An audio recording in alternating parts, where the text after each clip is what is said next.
வடிகால்ல கொசுவலை போடுற விஷயம் video viral ஆச்சு மேம்.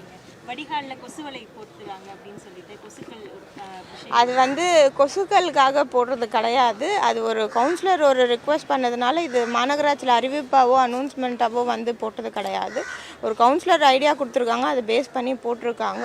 மற்றபடி அவ்வளோ கான்ட்ரவர்சி ஆக்குற அளவுக்கு அது ஒரு விஷயம் இல்லை. சென்னை மாநகராட்சிக்கு உட்பட்டு மண்டலம் 6 புளியாந்தோப்பு பகுதியில் ஸ்லாட்டர் ஹவுஸ் என்று சொல்லக்கூடிய ஆட்டிறைச்சி மற்றும் மாட்டு இறைச்சி கடந்த 125 ஆண்டுகளாக பயன்பாட்டில் இருந்து வருகிறது.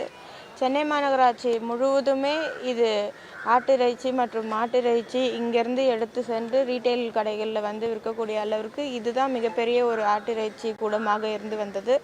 அதன் அடிப்படையில் மாண்புமிகு முதலமைச்சர் ஆணைக்கிணங்க பெருநகர சென்னை மாநகராட்சியும் பெருநகர சென்னை வளர்ச்சி குழுமமும் இணைந்து இந்த ஸ்லாட்டர் ஹவுஸ் பணியினை துவங்கி வைத்திருக்கிறோம்.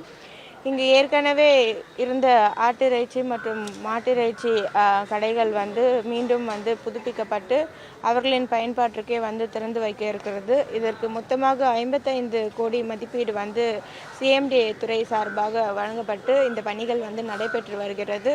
வரக்கூடிய பிப்ரவரி மாதத்துக்குள் இது முழுவதுமாக பொதுமக்களின் பயன்பாட்டிற்காக கொண்டு வர பணிகள் நடைபெற்றிருக்கிறது.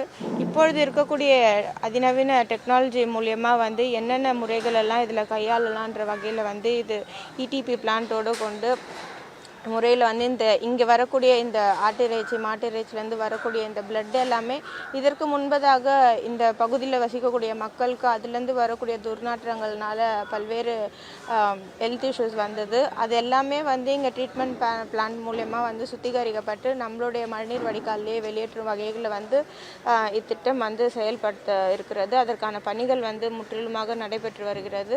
அதை இன்றைக்கு மாண்புமிகு இந்து சமய அறநிலையத்துறை அமைச்சர் அவர்களும் சட்டமன்ற உறுப்பினர் அண்ணன் தாயகம் கவி அவர்களும் தொடர்ந்து மத்திய சென்னைக்குட்பட்ட பகுதியில் ஆய்வு மேற்கொண்டு வரும் வட்டார துணை ஆணையர் அவர்களும் ஒருங்கிணைந்து மண்டல குழு தலைவர் அனைவரும் ஒருங்கிணைந்து இந்த ஆய்வினை மேற்கொண்டிருக்கிறோம். இங்கே ஒட்டுமொத்த சில்லறை ஆட்டிறைச்சி விற்பனையாளர்கள் அவங்க சார்பில் கடை ஒதுக்கணும் அப்படின்னு சொல்லி இவங்ககிட்ட மனு கொடுத்துருந்தாங்க.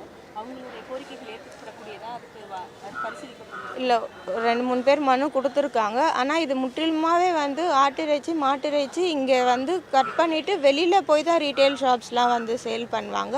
இங்கே விற்பனைக்கான இடம் இது கிடையாது. இப்போ சென்னையில் இங்கே புளியாந்தோப்பு ஒரு பகுதியில் இருக்குது, அதே போல் சைதாப்பேட்டில் ஒரு பகுதியில் இருக்குது. சைதாப்பேட் பகுதியிலையும் பூஜை போட்டு பணிகள் மேற்கொள்ள மாநகராட்சி சார்பாக துவங்கப்பட்டிருக்கிறது.